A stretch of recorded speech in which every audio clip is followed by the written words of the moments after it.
I worked at Tech Solutions Inc. for 3 years, enjoying our flexible work policy. We could start any time between 8 and 10, take as long as we needed for lunch, and leave once our 40 hours were complete. It was perfect for a company in the tech industry where creative problem solving doesn't always happen between 9 and 5. Then came Mark, the new manager.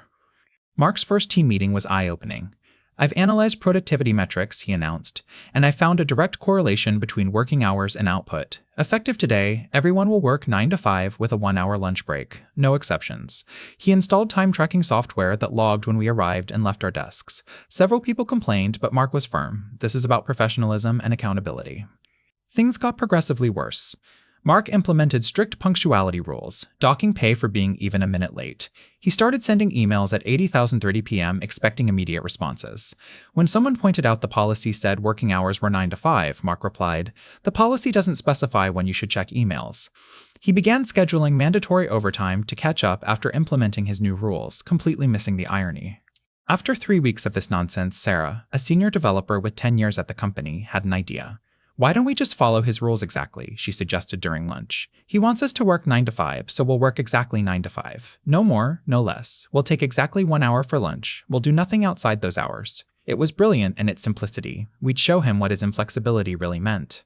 Monday came, and we executed our plan. At 9:00 sharp, everyone was at their desks. At 5:00 p.m. exactly, the office emptied as everyone logged off and left. We took exactly 1 hour for lunch, not a minute more. Mark seemed pleased, praising our newfound discipline. Little did he know, we were about to teach him a lesson in the value of flexibility.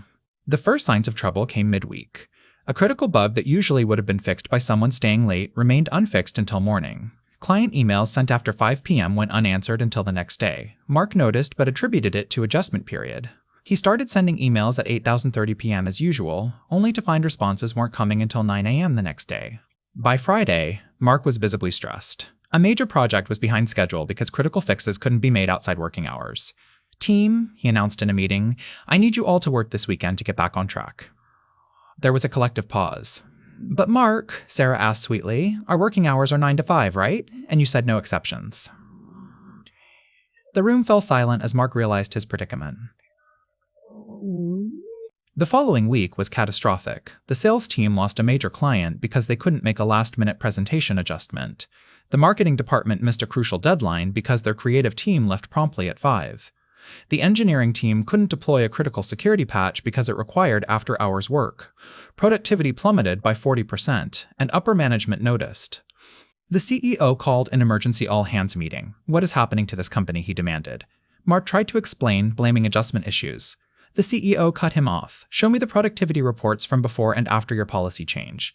The numbers were undeniable. After the meeting, Mark called us together. "Effective immediately," he announced. "We're returning to our flexible work policy. Consider this a learning experience in the importance of trust." The next day, the office returned to its usual rhythm. People arrived when they needed to, stayed late when necessary, and took breaks when appropriate. Mark kept his distance, seeming to understand that flexibility had won. Within 2 weeks, productivity was back to normal. Mark resigned a month later, taking a job at a company with a more rigid structure. Sometimes, the best way to change things is to follow the rules exactly as written.